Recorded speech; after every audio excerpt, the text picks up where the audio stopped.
Waalaikumsalam warahmatullahi wabarakatuh. Selamat pagi, perkenalkan kami dari kelompok 1. Perkenalkan saya Felisari dengan nama antrian saya.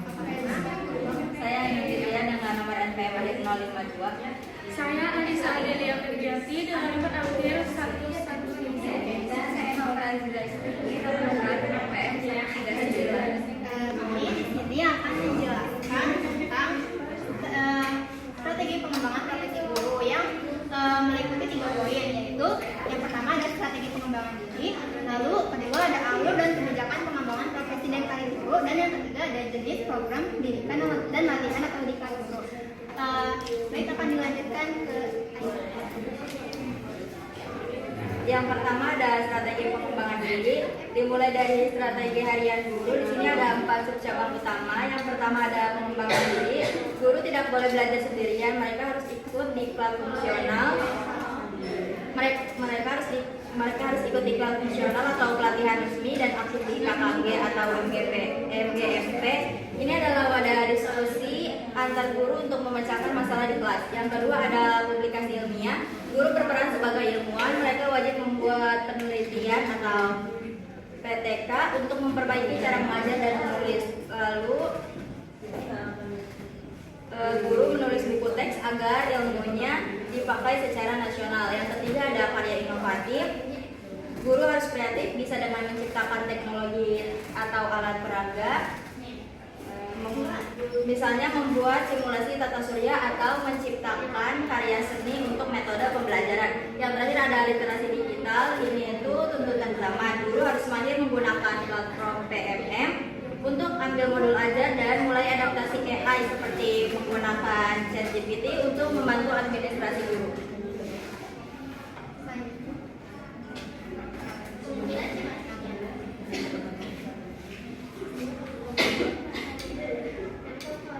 Selanjutnya ada jenis program diklat, jenis program pendidikan latihan dan diklat guru. Ada 3. Yang pertama berdasarkan penyelenggara. Ada yang dari pemerintah, pusat atau dinas pendidikan daerah, dan ada yang dari lembaga mandiri seperti pelatihan dari Microsoft, Google atau organisasi guru. Yang kedua berdasarkan kompetensi. Teknis fokus ke cara mengajar atau pedagogi. Fungsional fokus ke administrasi dan profesionalisme guru. Manajerial pelatihan untuk guru yang ingin menjadi kepala sekolah. Program unggulan ini yang lagi hit sekarang, ada guru penggerak atau calon pembangkit. PPG untuk dapat sertifikasi dan upskilling atau reskilling agar guru tidak ketinggalan teknologi industri. Selanjutnya ada alur dan kebijakan pengembangan profesi dan karir guru. Yang pertama itu ada prajabatan, itu dimulai dari PPG atau sertifikasi. Sebelum jadi guru, tetap mereka harus punya lisensi profesional guru. Terus yang kedua itu ada induksi PIDP. Saat baru masuk sekolah, ada masa orientasi atau adaptasi sekolah yang didampingi oleh mentor. Yang ketiga itu ada youth service. Ini adalah fase pengembangan keberlanjutan. Artinya mereka harus terus belajar dan tidak boleh berhenti di satu titik.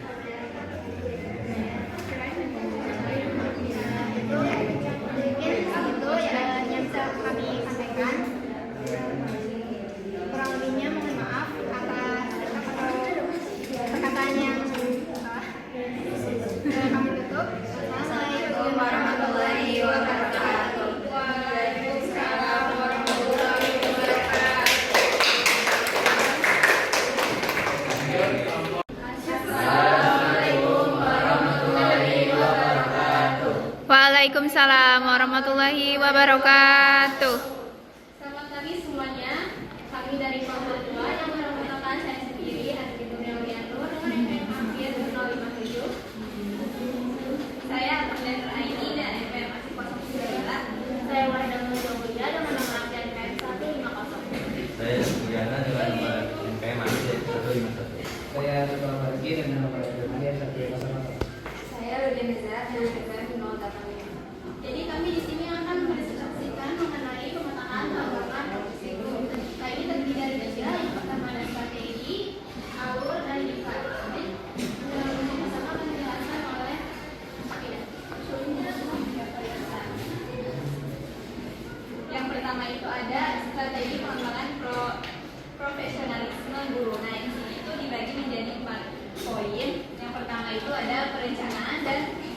kebutuhan guru. Yang kedua ada rekrutmen dan penetapan guru. Nah, di poin kedua ini dibagi lagi menjadi 3 bagian. Yang pertama persyaratan rekrutmen, yang kedua seleksi, dan yang ketiga orientasi dan penempatannya. Lalu poin ketiga ada pembinaan dan pengembangan profesionalisme guru. Dan yang keempat adalah aktivitas dan efektivitas pengembangan profesional guru. Di sini itu dibagi lagi menjadi 3 poin, yaitu yang pertama itu adalah kepala sekolah, yang kedua ada pembinaan profesi guru atau PPG, lalu yang terakhir ada melalui tugas belajar. Selanjutnya ada pengembangan profesi guru. Yang pertama ada pendidikan prajabatan dan sertifikasi, yaitu pendidikan dan profesi guru atau PPG untuk mendapatkan sertifikasi pendidik bagi calon maupun guru dalam jabatan. Yang kedua pengembangan keprofesian berkelanjutan, terbagi menjadi 3. Yang pertama ada pengembangan diri, publikasi ilmiah, dan karya inovatif. Yang ketiga ada mentoring dan pendampingan peer supervision, pengembangan oleh guru senior atau kepala sekolah kepada guru pemula untuk meningkatkan keterampilan mengajar. Yang keempat ada evaluasi kinerja guru atau PKG, penilaian untuk mengukur, memetakan, dan membina kompetensi guru pada karir dan kenaikan jabatan. Yang terakhir ada pemanfaatan teknologi atau digitalisasi, pelatihan literasi digital, dan eksplorasi teknologi untuk pengembangan. Terus selanjutnya ada profesi guru, yang kedua ada persiapan dan pemetaan kompetensi dari 3 poin, yaitu ada penyediaan dulu dari perguruan tinggi, lalu yang kedua ada induksi guru pemula, yang ketiga ada kompetisi awal untuk meningkatkan kemampuan guru. Yang kedua ada pelaksanaan pengembangan kompetensian berkelanjutan. Dari 3 poin yaitu pengembangan diri dari seminar meningkatkan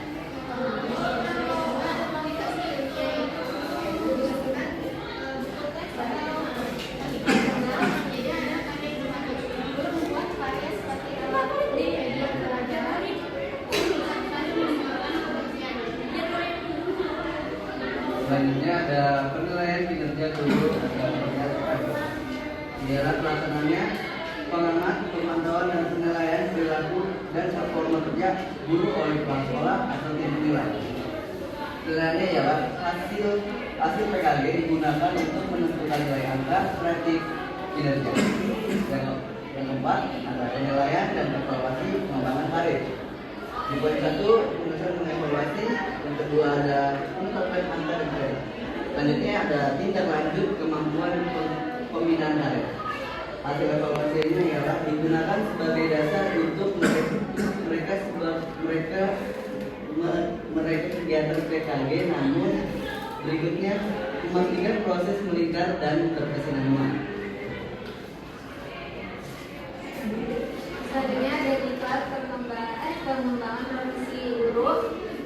Jadi pertama itu ada tujuan secara umum pengembangan keprofesian di pendidikan ini. Yang pertama itu ada meningkatkan layanan pendidikan di sekolah dalam rangka meningkatkan mutu pendidikan. Lalu yang kedua ada memberikan kesempatan pada guru untuk meningkatkan kompetensinya. Lalu yang ketiga ada mengoptimalkan pembelajaran agar berjalan lebih baik. Lalu yang keempat ada meningkatkan kualitas layanan pendidikan di sekolah atau madrasah dalam rangka meningkatkan mutu pendidikan. Baik, selanjutnya ini ada tujuan secara khusus pengembangan keprofesian berkelanjutan atau bisa disebut dengan PKP. Yang pertama meningkatkan kompetensi guru untuk mencapai standar kompetensi yang ditetapkan dalam peraturan perundangan yang berlaku. Yang kedua memutarakan kompetensi guru untuk memenuhi kebutuhan guru dalam perkembangan ilmu pengetahuan, teknologi, dan seni untuk ilmu fasilitasi proses pembelajaran peserta didik. Yang ketiga, meningkatkan komitmen guru dalam melaksanakan tugas pokok dan fungsinya sebagai tenaga profesional. Yang keempat, menumbuhkan rasa cinta dan tenaga bagi penyandang profesi guru. Yang kelima, meningkatkan citra, harkat, dan martabat profesi guru dan masyarakat. Dan yang terakhir, menunjang pengembangan karir guru. selanjutnya di sini ada jenis-jenis pengembangan keprofesian berkelanjutan atau bisa disebut PKB kembali dulu. Yang pertama, mengembangkan diri yaitu usaha pentingnya kemampuan keprofesian guru itu sendiri. Terus ada workshop pendidikannya, seminar tentang di kelas dan mengikuti musyawarah guru mata pelajaran tersebut. Yang kedua, publikasi ilmiah yang dengan menyusun karya ilmiah dan memenuhi pelaksanaan karya tersebut. Yang ketiga itu di sini ada meningkatkan kompetensi menyusun teknologi tepat guna dan memodifikasi alat pelajaran yang sesuai dengan mata pelajaran yang diambil. Lalu yang terakhir ada manfaat pengembangan keprofesian berkelanjutan. Yang pertama itu bagi peserta didik dapat memperoleh jaminan pelayanan dan pengalaman belajar yang efektif. Lalu bagi guru dengan pelaksanaan PKB, guru dapat memenuhi standar dan mengembangkan kompetensinya. Dan bagi sekolah atau madrasah dapat memberikan pelayanan pendidikan yang berkualitas. Bagi orang tua atau masyarakat, memperoleh jaminan bahwa anak mereka mendapatkan layanan pendidikan yang efektif.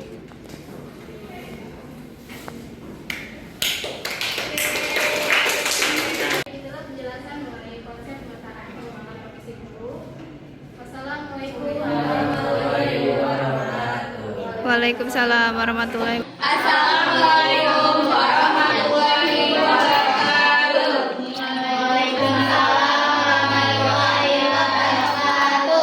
Oke, kita jadi dari kelompok 3 akan menjelaskan sedikit tentang profesi guru yang diawali dari strategi perkembangan profesi guru.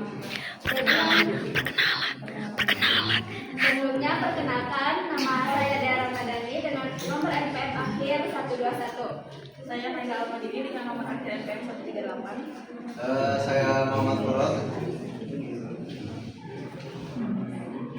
NPM 006. Saya Rumsari dengan nomor akhir NPM 041. Saya Rizky Ardela dengan nomor akhir NPM 093. Oke, lanjut ke pembahasan. Yang pertama ada strategi pengembangan. Ini adalah metode atau cara yang dapat ditempuh guru untuk meningkatkan kapasitas dirinya. Yang pertama ada pengembangan diri, meliputi keaktifan mengikuti seminar, pelatihan, serta kebiasaan membaca buku atau jurnal ilmiah untuk memperbaharui pengetahuan. Selanjutnya yang kedua ada pengembangan karya ilmiah. Guru didorong untuk melakukan penelitian tindakan kelas atau PTK dan menulis jurnal sebagai bentuk kontribusi pada dunia akademik. Yang ketiga ada pemanfaatan teknologi. Jadi guru mengadaptasi sistem e-learning dan media digital dalam proses belajar mengajar agar relevan dalam perkembangan zaman. Terus yang keempat, kolaborasi profesional. Guru aktif dalam komunitas seperti GMP atau musyawarah guru mata pelajaran terus untuk berbagi praktik yang kepada sesama rekan sejawat. Yang kelima ada refleksi evaluasi, melakukan penilaian mandiri atas kinerja yang telah dilakukan selama ini, terus melakukan perbaikan secara berkelanjutan pula. Selanjutnya ada alur pengembangan profesi itu merupakan siklus sistematis agar pengembangan profesi guru itu berjalan ke arah mana. Yang pertama itu ada identifikasi kebutuhan. Ini tuh menganalisis apa yang kurang atau apa yang perlu ditingkatkan dari kompetensi guru saat ini. Lalu yang kedua ada perencanaan seperti menyusun jadwal, lalu memilih jenis pelatihan yang tepat dan menetapkan target yang ingin dicapai. Selanjutnya ada pelaksanaan yaitu pengimplementasian rencana yang telah dibuat, contohnya seperti mengikuti diklat, terus melakukan riset dan lain-lain. Terus yang terakhir ada evaluasi, yaitu mengukur sejauh mana pencapaian tersebut berdampak pada kualitas pengajaran dan hasil belajar siswa. Lanjut ke diklat pengembangan, diketahui dulu kalau diklat itu kayak pelatihan pengembangan guru gitu. Yang pertama bertujuan untuk memfokuskan dan meningkatkan kualitas dari kompetensi guru itu sendiri. Terus juga berlanjut ke bermanfaat. Manfaatnya itu untuk memperluas wawasan sebagai guru sekaligus mengasah keterampilan yang ada di lapangan. Lanjut ke jenis diklat. Diklat itu menurut saya dibagi menjadi dua, yaitu fungsional sama teknis. Nah, dari fungsional itu sendiri kayak berkaitan sama jabatan sebagai guru, misalkan jabatan gurunya sebagai apa nih, misalkan ada juga tentang pengembangan modul, latihan interaktif, atau juga ada fotografi dan videografi. Terus ke diklat teknis, nah ini memfokuskan kompetensi guru itu sendiri, mau menjurus kemana, memfokuskan diri kemana. Lanjut ke contoh lainnya, contoh kegiatannya. Yang pertama itu ada mengikuti berbagai macam pelatihan kurikulum yang berguna untuk meningkatkan pemahaman tentang kurikulum yang terbaru. Juga ada pembuatan media pembelajaran yang unik dan interaktif, itu buat meningkatkan atau memotivasi peserta didik untuk agar lebih tertarik mengikuti pembelajaran. Terus juga ada lagi mengevaluasi perkembangan, yang ini dapat berguna untuk meningkatkan kompetensi guru sebagai teknisi, bisa juga sebagai teknisi penilaian, atau juga bisa juga sebagai teknik untuk meningkatkan motivasi murid untuk mengikuti pembelajaran selanjutnya. Oke, dicukupkan dari kelompok 3. Mohon maaf bila ada salah kata. Wassalamualaikum warahmatullahi wabarakatuh. Assalamualaikum warahmatullahi wabarakatuh. Waalaikumsalam warahmatullahi wabarakatuh. Kami dari kelompok 4 hari ini akan memberikan penjelasan mengenai konsep, yaitu untuk pengembangan profesi guru. Nah, langsung aja kita memulai dari yang pertama, yaitu ada strategi pengembangan profesi guru. Poin yang pertama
Kemudian setelah menyusun strategi, kita dapat mengembangkannya menjadi apa?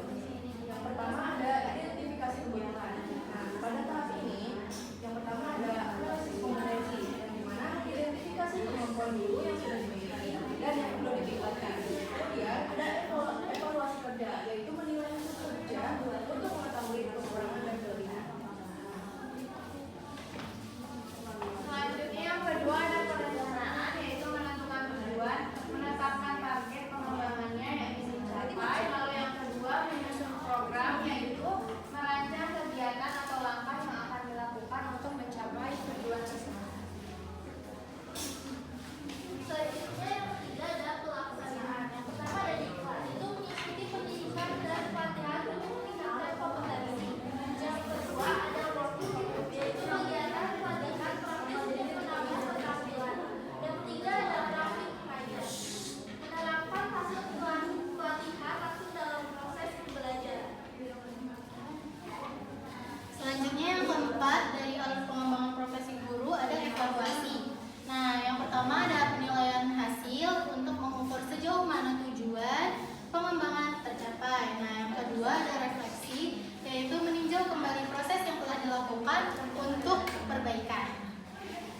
Nah, yang terakhir ada tindak lanjut. Yang pertama itu perbaikan kompetensinya, memperbaiki kekurangan berdasarkan hasil evaluasinya. Yang kedua pengembangan lanjutan, melanjutkan peningkatan kemampuan secara berkelanjutan.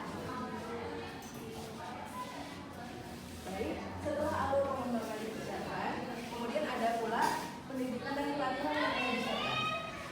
Sebelum itu ada jenis diklat. Yang pertama diklat prajabatan. Nah, diklat ini diberikan sebelum seseorang menjadi guru. Tujuannya itu untuk mengetahui dasar-dasar kompetensi seperti pedagogi, profesional, sosial, dan kepribadian agar siap mengajar. Lalu yang kedua ada jenis diklat dalam jabatan. Ini diikuti oleh guru yang sudah aktif mengajar, berfungsi untuk meningkatkan dan memperbarui kompetensi sesuai pengembangan pendidikan. Dan yang terakhir ada jenis diklat berkelanjutan. Ini dilakukan secara terus-menerus atau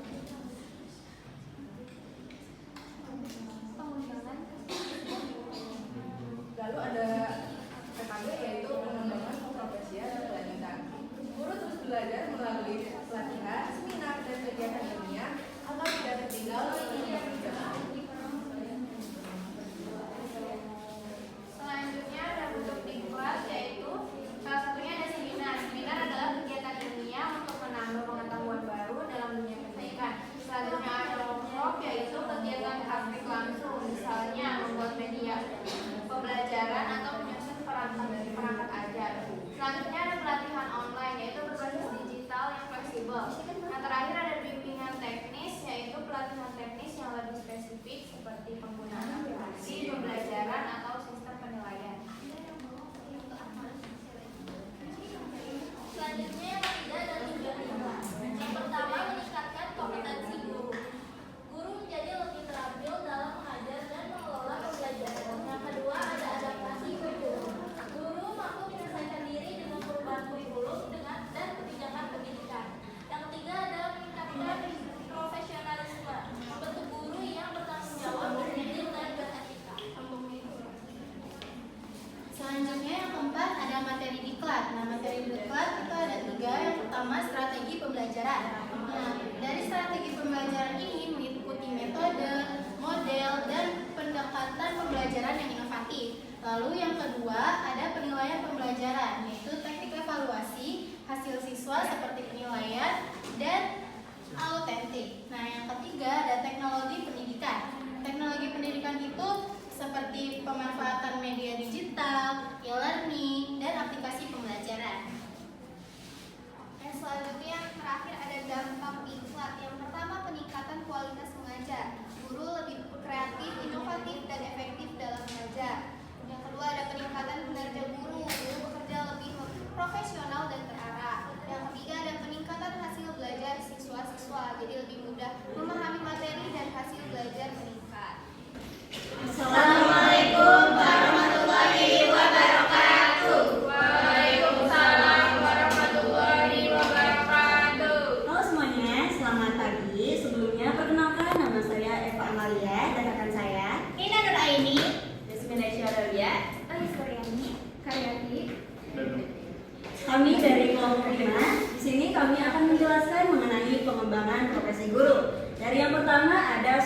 strategi pengembangan profesi guru. Yang pertama ada pengembangan kompetensi. Guru harus memiliki 4 kompetensi utama, yaitu pedagogik, profesional, sosial, dan kepribadian. Pedagogik itu berkaitan dengan cara mengajar, profesional berkaitan dengan penguasaan materi, sosial berkaitan dengan komunikasi, dan yang terakhir kepribadian berkaitan dengan sikap serta karakter. Nah, keempat kompetensi ini harus berkembang secara seimbang agar menjadi guru yang profesional. Yang kedua, ada pengembangan berkelanjutan.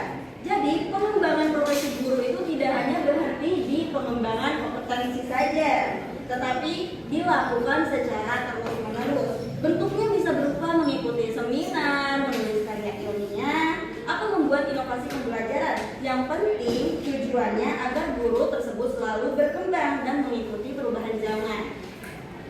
Selanjutnya ini ada kolaborasi profesional. Guru juga perlu bekerja sama dengan guru lain melalui MGMP, yaitu Musyawarah Guru Mata Pelajaran. Selanjutnya ada KKG, kelompok kerja guru atau komunitas belajar. Melalui kolaborasi ini, guru dapat berbagi pengalaman, berdiskusi, dan mencari solusi bersama dalam menghadapi masalah pembelajaran. Nah, selanjutnya ada pemanfaatan teknologi. Jadi di era digital, guru harus mampu menggunakan teknologi seperti e-learning, platform pembelajaran, dan media digital.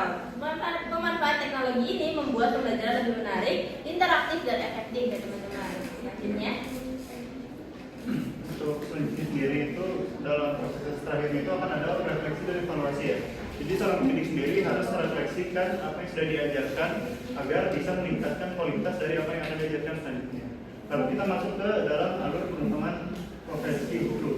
Nah, alur pengembangan profesi guru sendiri dimulai dengan mengidentifikasi kebutuhan dari guru ya. Misalkan guru itu menentukan sebuah seminar dalam pembelajaran mengenai teknologi yang akan digunakan untuk sebagai media pembelajaran. Setelah itu ini proses itu pertama dianalisis kompetensinya dulu. Setelah sudah analisis kompetensinya dan kekurangannya, lalu apa yang harus ditingkatkan. Lanjut, yang kedua, perencanaan. Setelah itu, guru menyusun rencana pengembangan seperti menentukan tujuan dan memilih program pelatihan yang sesuai. Yang ketiga, pelaksanaan. Pada tahap ini, guru mengikuti pelatihan atau diklat dan mulai menerapkan hasilnya dalam proses pembelajaran di kelas. Selanjutnya ada evaluasi. Evaluasinya itu seperti dilakukan untuk melihat apakah pengembangan yang dilakukan sudah efektif atau belum. Terdiri dari penilaian dan refleksi. Selanjutnya ada tindak lanjut. Tindak lanjut ini jika masih ada kekurangan, maka dilakukan perbaikan dan pengembangan lanjutan. Proses ini itu terus berulang sehingga membentuk siklus pengembangan yang berkelanjutan yang terdiri dari perbaikan dan pengembangan lanjutan. Oke, yang selanjutnya itu ada diklat. Yang pertama jenis diklat. yang pertama jenis diklat. Diklat terdiri dari pra-jabatan, yaitu sebelum menjadi guru, dan dalam jabatan, yaitu saat sudah menjadi guru. Selain itu ada juga diklat berjenjang sesuai dengan tingkat karirnya. Lalu yang kedua ada bentuk diklat. Bentuk diklat bisa berupa workshop, seminar, latihan, serta coaching ataupun mentoring. Kegiatan ini biasanya menekankan praktik agar guru lebih jelas, lebih siap menerapkan di kelas. Lalu yang ketiga ada tujuan diklat. Tujuan utama diklat adalah untuk meningkatkan kualitas pembelajaran, profesionalisme guru, dan menyesuaikan dengan perkembangan kurikulum. Lalu yang terakhir ada manfaat diklat. Manfaatnya itu antara lain meningkatkan kinerja guru, profesionalisme guru, mendorong inovasi pembelajaran, dan mendukung pengembangan karir. Baik, sekian penjelasan singkat kami mengenai